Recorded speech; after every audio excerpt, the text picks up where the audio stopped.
Hello दोस्तों, welcome back to new video. तो दोस्तों, हिमाचल प्रदेश की सरकारी भर्तियों से जुड़ी काफ़ी इंपॉर्टेंट नोटिफिकेशंस हमारे पास पहुंची हुई हैं।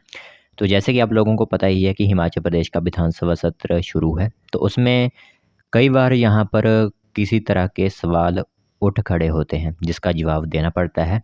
तो इसी तरह जब विपक्ष ने भर्तियों से रिलेटेड जवाब मांगा, तो उसमें क्या कहा वो हम आप लोगों को बताएंगे। इसी के साथ कुछ श्रेणियों की भर्तियां शुरू होंगी, जैसे कि हिमाचल प्रदेश यूनिवर्सिटी के अंदर, सरदार पटेल यूनिवर्सिटी के अंदर कुछ श्रेणी के भर्तियां जो अब शुरू की जाएंगी, उस पर आप लोगों को पूरी इन्फॉर्मेशन दी जाएगी।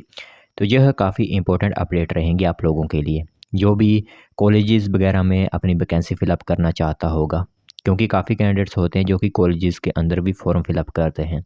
तो उन सभी के लिए यह इंपॉर्टेंट नोटिफिकेशन रहेगी आज वाली, और ध्यान से पूरी इन्फॉर्मेशन आप सुनिएगा इस बारे में। तो दोस्तों, देख सकते हो नोटिफिकेशन आप सभी लोगों की मोबाइल स्क्रीन पर इस टाइम दिख रही होगी। तो इसमें रोहित सिंह ठाकुर ने जवाब देते हुए कहा हुआ है कि एचपीयू और मंडी विश्वविद्यालय में भर्तियां करवाई गई हैं और कुछ भर्तियां अभी करवाने को हैं। यह इंपॉर्टेंट नोटिफिकेशन मैं आप लोगों को बताऊंगा। तो एचपीयू में 308, मंडी विश्वविद्यालय में हुई 68 भर्तियां, रोहित सिंह ठाकुर ने यह कहा हुआ है। तो दोस्तों, देख सकते हो नोटिफिकेशन आप सभी लोगों की मोबाइल स्क्रीन पर इस टाइम दिख रही होगी। तो एचपीयू में 308, मंडी विश्वविद्यालय में हुई 68 भर्तियां, रोहित सिंह ठाकुर ने इसका जवाब देते हुए कहा हुआ है। तो विधानसभा सत्र चला हुआ है, उसमें युवा जब सवाल किया गया तो उसका जवाब देते हुए युवा रोहित सिंह ठाकुर ने कहा।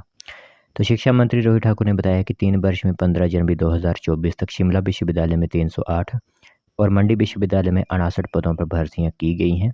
विधायक चंद्रशेखर और विनोद कुमार के सवाल का लिखित जवाब देते हुए शिक्षा मंत्री ने कहा कि एचपीयू में 30 और मंडी में 100 पदों पर भर्ती प्रक्रिया जो होती है वो अभी भी जारी है।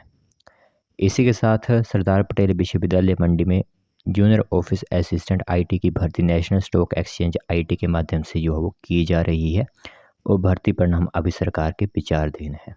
तो इस तरह जो है वो उन्होंने इनकी नोटिफिकेशन देते हुए कहा हुआ है, और इसी के साथ उन्होंने कहा हुआ है कि कुछ भर्तियां ऐसी हैं जो कि जल्द ही फिलअप की जाएंगी, जो कि एक एचपीयू में एडवर्टाइजमेंट आउट हुई थी लेकिन वो फॉर्म फिलअप नहीं किए गए थे।